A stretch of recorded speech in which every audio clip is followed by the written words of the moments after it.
श्री राम जय राम जय जय विघ्न हरण हनुमान। भक्तराज हनुमान भाग 15। राम विजयी हुए।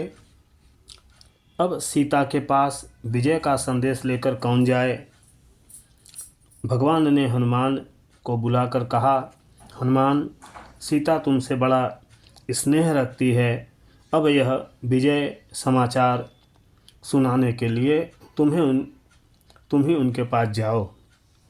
महाराज विभीषण से आज्ञा लेकर लंका में प्रवेश करना और मेरी सुग्रीव और लक्ष्मण की कुशल कहना तथा रावण के वध की बात भी कहना। सीता जैसे प्रसन्न हो वैसी ही बात उनसे कहना। हनुमान ने लंका में प्रवेश किया। लंकावासी राक्षसों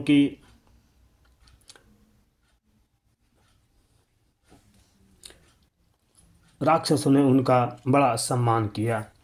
विभीषण की आज्ञा तो प्राप्त थी ही। वे अशोक वन में अशोक के नीचे बैठी हुई सीता जी के पास पहुंच गए। चरणों में साष्टांग दंडवत करके उन्होंने सारा वृत्तांत निवेदन किया। सीता एक क्षण तक कुछ नहीं बोल सकी। उनका कंठ हर्ष गदगद हो गया। उनकी आँखों से आंसू बहने लगे। सीता ने कहा, बेटा, मैं यह हर्ष का समाचार सुनकर कुछ बोल न सकी, इसे अन्यथा मत समझना। इससे बढ़कर मेरे लिए सुखद संवाद और कोई हो ही नहीं सकता। मैं सोच रही हूँ कि इसके बदले तुम्हें क्या दूँ, क्योंकि आनंद की बात सुनाने वालों को कुछ न कुछ देने की प्रथा है। परंतु यदि मैं तुम्हें त्रिलोकी का संपूर्ण संपत्ति, समस्त ऐश्वर्य दे दूं, तो भी मुझे संतोष नहीं होगा। तुम्हारे हृदय में सर्वदा भगवान की अनन्य भक्ति बनी रहे और मैं तुम्हारी ऋणिया ही रहूं। सब सद्गुणों का तुम्हारे मन में निवास हो और रघुनाथ जी की तुम पर सदा कृपा बनी रहे। हनुमान ने अंजलि बांधकर कहा, माता, तुम्हारे अतिरिक्त और कौन है जो ऐसी स्नेहपूर्ण बात कहे। मेरे हृदय में युगल सरकार की मूर्ति बनी रहे। मैं उनके कर कमलों की छाया में रहूं, इससे बढ़कर और है ही क्या जो आप मुझे देंगी। आप आज्ञा करें कि मैं आपकी क्या सेवा करूं। सीता जी ने कहा, मैं भगवान के दर्शन के लिए बहुत ही उत्सुक हूँ। अब एक क्षण का भी विलंब नहीं सहा जाता।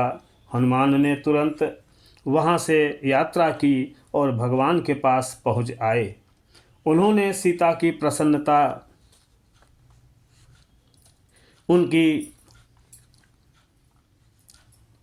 दर्शनोत्कंठा और प्रार्थना भगवान को सुनाई। भगवान ने विभीषण को आज्ञा दी कि सीता को ले आओ। भगवान राम सीता, लक्ष्मण, सुग्रीव, विभीषण आदि के साथ पुष्पक विमान पर चढ़कर अयोध्या के लिए लौटे। प्रयाग में उन्होंने हनुमान को बुलाकर कहा, हनुमान, तुम अयोध्या में जाकर देखो कि भरत क्या कर रहे हैं। मेरे वियोग में उन्हें एक एक क्षण भी काल के समान जान पड़ता होगा। उन्हें मेरा समाचार सुनाना और उनका समाचार लेकर शीघ्र ही मेरे पास आ जाना। हनुमान ने प्रस्थान किया। अयोध्या में भगवान के लिए भरत जितने व्याकुल हो रहे थे, इसका अनुमान कोई भी नहीं कर सकता। हनुमान ने उनकी दशा देखते ही वे तन्मय हो गए। वे जटा का मुकुट बांधे कुश के आसन पर बैठे हुए थे। उनका शरीर सूख कर कांटा हो गया था, आंखों से आंसू बह रहे थे और मुंह से निरंतर राम नाम का उच्चारण हो रहा था। वे इतने तन्मय थे कि उन्हें पता भी नहीं चला कि यहाँ कोई आया हुआ है। हनुमान ने स्वयं ही उनका ध्यान भंग करते हुए कहा, जिनके विरह में आप दुखी हो रहे हैं, जिनके नाम और गुणों की रटना कर रहे हैं, वे ही देवता और मुनियों के रक्षक भगवान राम माँ जानकी तथा लक्ष्मण के साथ सकुशल आ रहे हैं।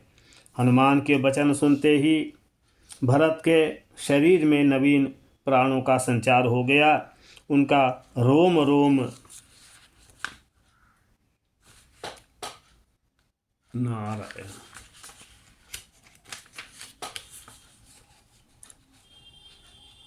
उनका रग रग अमृत से सराबोर हो गया। उन्होंने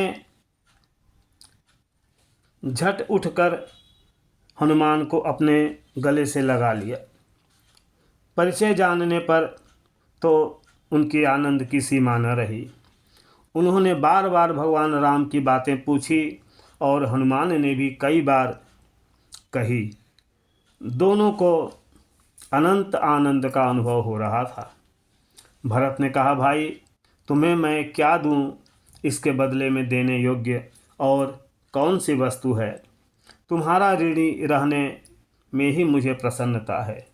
हनुमान उनके चरणों में गिर पड़े और उनके प्रेम की भूरि भूरि प्रशंसा करके बतलाया कि भगवान राम प्रायः ही आपकी चर्चा किया करते हैं, आपके सद्गुणों का बखान किया करते हैं, आपका नाम जप करते हैं।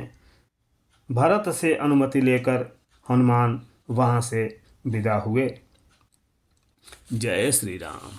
श्री राम जय राम, जय जय राम, जय जय विघ्न हरण हनुमान।